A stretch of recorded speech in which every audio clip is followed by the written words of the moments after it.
السلام علیکم۔ اس سے پہلے آپ کو بتایا تھا بڑے صدر میں آیا اسلام کے بارے میں آپ پڑھ کے آ چکے ہیں، اور شاہ ولی اللہ کی تحریک کے بارے میں آپ پڑھ چکے ہیں۔ چیپٹر نمبر 2 ہے آپ کا، تشکیل پاکستان ہے آپ کا، فائنل لیسن کا آپ کا اسٹارٹ ہے پہلا لیسن۔ شاہ ولی اللہ کی تحریک کے بارے میں آپ نے پڑھا تھا کہ انہیں تحریک آیا اسلام ہے جنہوں نے کوشش کی مسلمانوں کو جو ہے اس دین کی طرف لانے کے لیے، مسلمانوں کی اصلاح کرنے کے لیے، جو ان کے اندر جو ہے ہندوانی رسم و رواج آ گئے تھے، ان کی زندگی میں شامل ہو گئے تھے، ان کو ختم کرنے کے لیے، مسلمانوں سے عادت مستقل پر لانے کے لیے جو تحریک شروع ہوئی تھی ان میں سب سے سارے پہلے اسلام جو شاہ ولی اللہ کا ہے۔ اس کے بعد پھر آپ کے پاس آتے ہیں سید احمد شہید بریلوی کے بارے میں آپ کے پاس اسٹارٹ کیا تھا، یہ بھی آپ کو ایکسپلین کر دیا گیا ہے۔ یعنی دوسرے نمبر آپ کو سید احمد شہید کا آتا ہے جنہوں نے تحریک شروع کری۔ سید احمد شہید جو ہے یعنی جو ہے ان کے وہ زیادہ تر جو ہے شاہ ولی اللہ کے ساتھ رہتے تھے، اسی لیے ان کے اندر جو ہے شاہ ولی اللہ کی تمام اوصاف پائے جاتے ہیں۔ کہا جاتا ہے کہ جیسے لوگوں میں رہیں گے، یعنی جیسے اچھے صفات کے لوگوں میں رہیں گے تو آپ کے اندر بھی اچھی صفات پیدا ہو جائیں گی، اور یہی سید احمد شہید کے اندر شاہ ولی اللہ کے ساتھ رہنے کی وجہ سے صفات پیدا ہوئی تھی۔ آپ نے پھر مسلمانوں کی خدمت کے لیے بہت زیادہ کام کیا۔ اب آتے ہیں ہمارے پاس نمبر 3 پہ آتے ہیں ہمارے پاس فرائضی تحریک ہمارے پاس آتی ہے۔ فرائضی تحریک کے حوالے سے جب ہم بات کرتے ہیں تو ہمارے پاس پہلے ہم اینڈ لے لیں اس کا، یعنی سید احمد شہید نے جو مسلمانوں کے لیے کوششیں کی اس سلسلے میں جو ہے انہوں نے اسلامی معاشرے کا ریاست کو جو خواب قائم کرنے کا دیکھ رہے تھے، یعنی ان کے خلاف اتنی زیادہ سازشیں شروع ہو گئی تھی۔ پہلے ان کو زہر دینے کی کوشش کی گئی، پھر ان کے خلاف دوبارہ جو ہے سازشیں اسٹارٹ ہو گئی، اور پھر اس طرح وہ لوگ اپنی سازشوں میں کامیاب ہو گئے سید احمد شہید کے خلاف، اور ان کے خلافت کو ختم کر دیا گیا، اور اسلامی ریاست قائم کرنے کا جو ان کو خواب تھا سید احمد شہید کا وہ شرمندہ تعبیر نہ ہو سکا۔ لیکن اسلامی معاشرے اور ریاست کے احیا کے لیے عظیم جدوجہد و کوششوں کے حوالے سے جب سید احمد شہید کا نام لیا جاتا ہے تو آپ اور شاہ اسماعیل شہید کے نام ہمیشہ یاد رکھے جائیں گے، جو انہوں نے مسلمانوں کی تحریکی سلسلے میں جو انہوں نے کام کیا، اور دونوں رہنماؤں کو بالا کوٹ کے نزدیک دفن کر دیا گیا۔ یعنی سید احمد شہید کا یہاں اختتام ہو جاتا ہے، یعنی جو ہے ٹاپک کمپلیٹ ہو جاتا ہے۔ اب ہمارے پاس شروع ہوتا ہے نیا ٹاپک فرائضی تحریک۔ فرائضی تحریک کے حوالے سے جب ہم بات کرتے ہیں تو فرائضی تحریک میں ہے برے صغیر کے اندر جو اسلامی شمع کو دوبارہ روشن کرنے کے لیے آیائی تحریکوں کے آغاز کرنے والے سب سے نمایاں مصلحین ہیں حاجی شریعت اللہ کا نام سر فہرست ہے۔ وہ 1761 میں فرید پور بنگال میں پیدا ہوئے۔ بہت کم عمری میں ہی آپ مقدس شہر مکہ روانہ ہو گئے، جہاں آپ نے 20 سال قیام کیا اور دینی تعلیم حاصل کی۔ وہ 1802 میں اپنے آبائی وطن واپس آئے اور دینی معاملات کا اپنے اہل وطن کی انتہائی خستہ اور ناگفتہ حالت دیکھ کر آپ کو شدید صدمہ پہنچا۔ انہوں نے بنگال کے مسلمانوں کو غیر مسلم رسم و رواج سے چھٹکارا پانے کا مشورہ دیا۔ انہوں نے اسلامی احکامات پر عمل پیرا ہونے کی ضرورت پر زور دیا، اور ان اسلامی احکامات کو انہوں نے فرائض کا نام دیا۔ اسی لیے اسلامی اصولوں کے لیے ان کی تبلیغ و تلقین اور مسلمانوں کے لیے اصلاحی تحریک فرائضی تحریک کہلاتی ہے۔ یعنی فرائضی تحریک کے اندر سر فہرست کس کا نام آتا ہے ہمارے پاس؟ حاجی شریعت اللہ کا نام ہمارے پاس سر فہرست آتا ہے۔ یعنی حاجی شریعت اللہ نے جو مسلمانوں کی اصلاح کی کوششیں کی وہ ہے یعنی فرائضی تحریک کہلاتی ہے۔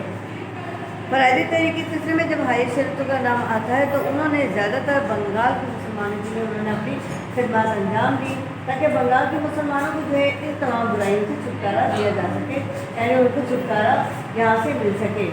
اسی لیے جو ہے جب حاجی شریعت کا نام آتا ہے تو جب ہمارے پاس برے صغیر میں یہ بات آتی ہے تو برے صغیر میں اسلامی فکر کی شمع کو دوبارہ روشن کرنے کے لیے جن کے احیائی تحریکوں کا آغاز کرنے والے سب سے نمایاں مصلحین میں حاجی شریعت اللہ ہے۔ یعنی ہمارے پاس جو نام آتے ہیں 3 نام سر فہرست ہیں، جس میں ہمارے پاس آتا ہے شاہ ولی اللہ کا نام، پھر دوسرے نمبر پہ آتے ہیں سید احمد شہید بریلوی، اور تیسرے نمبر پہ ہمارے پاس آتے ہیں حاجی شریعت اللہ۔ یعنی یہ وہ لوگ ہیں جنہوں نے اپنی پوری زندگی جو ہے دینی تعلیم حاصل کرنے میں، دینی تعلیم کو فروغ دینے میں، اور اس میں مسلمانوں کی خدمت کرنے میں، اسلام کی خدمت میں اپنے آپ کو صرف کرے، یعنی اپنے آپ کو انہوں نے جو ہے وقف کر دیا تھا اس سلسلے میں۔ یعنی مسلمانوں کی حالت کو بہتر بنانے کے لیے انہوں نے اپنے آپ کو وقف کر دیا۔ یہی وہ رسم و رواج تھے غیر مسلم رسم و رواج سے چھٹکارا پانے کے لیے جو انہوں نے مسلمانوں کو مشورہ دیا، تاکہ وہ اپنی اسلامی جو ہے احکامات پر عمل پیرا ہو سکیں اور دوبارہ اپنی کوئی بھی عظمت حاصل کر سکیں۔ حاجی شریعت اللہ کا نام سر فہرست ہے۔ وہ 1761 میں فرید پور بنگال میں پیدا ہوئے۔ بہت کم عمری میں ہی آپ مقدس شہر روانہ ہو گئے، جہاں آپ نے 20 سال قیام کیا۔ یعنی 20 سال جو ہوتے ہیں کوئی کم نہیں ہوتے، کہیں بھی جا کے 20 سال قیام کرنے کے بعد وہاں دینی تعلیم حاصل کی جاتی ہے۔ یقیناً انسان کے اندر جو ہے وہ تمام اعلیٰ صفات پیدا ہو جاتی ہے جو اس مقدس شہر میں رہنے والے لوگوں کے اندر ہے، جو اللہ تعالیٰ کی شہر ہے، یعنی مکہ ہے، جہاں اللہ تعالیٰ کا جو ہے مقدس جو گھر ہے رب العزت کا۔ وہ جب شہر میں انسان رہے گا تو یقینی طور پر اعلیٰ صفات کا مالک بن جائے گا، اور یہی کام جو یہی واہ حاجی شریعت اللہ کے نام کے ساتھ آتی ہے۔ اور آپ نے دینی تعلیم وہیں حاصل کی۔ 1802 میں آپ نے اپنے آبائی وطن واپس آ گئے اور دینی معاملات میں اپنے اہل وطن کی انتہائی خستہ اور ناگفتگا حالت دیکھی۔ جب آپ واپس وطن واپس آئے تو آپ نے دیکھا کہ برصغیر میں رہنے والے مسلمان جو ہے حقیقت میں صحیح مسلمان نہیں ہیں، بلکہ ان کے اندر ہندوان رسم و رواج پائی جاتی ہیں۔ وہ ان کے اندر اتنا زیادہ انہوں نے اپنی زندگی کے اندر ان کے رسم و رواج کو شامل کر لیا ہے کہ لگتا ہی نہیں کہ ہندو کون ہے اور مسلمان کون ہے۔ یعنی اپنے اہل وطن کی جب انہوں نے ایسی حالت دیکھی تو آپ کو شدید صدمہ پہنچا، اور آپ نے اس بات پر توجہ دی، اس بات کا غور کیا، تمام تجزیہ کیا تمام حالات کو، اور آپ نے اس نتیجے پر پہنچے کہ واقعی مسلمانوں کے اندر غیر مسلم رسم و رواج اتنے زیادہ عام ہو گئے کہ ان سے چھٹکارا دلانا ان کے لیے بہت ضروری ہو گیا ہے۔ بنگال کیونکہ اکثریتی علاقہ تھا مسلمانوں کا، یعنی مسلم صوبہ اکثریت کا صوبہ تھا ہندوستان کا، اس کے باوجود جو ان کے اندر جو ہندوؤں کی تہذیب کے اثرات اتنے زیادہ بری تھا، ان کے اندر جو ہے رس بس گئے تھے کہ یہاں تک کہ مسلمان ہندوؤں کے رسم و رواج اور ان کے طور طریقے عبادت سے اتنے متاثر تھے کہ وہ یہ تمیز کرنا مشکل تھا کہ یہاں ہندو کون ہے مسلمان کون ہے۔ حاجی شریعت اللہ نے جذبے کی تمام تر سچائی کے ساتھ اللہ کی فرما برداری کرتے ہوئے بنگال کے مسلمانوں کو برائیوں سے نکال کر دین اسلام کا سچا راستہ دکھایا۔ یعنی حاجی شریعت اللہ نے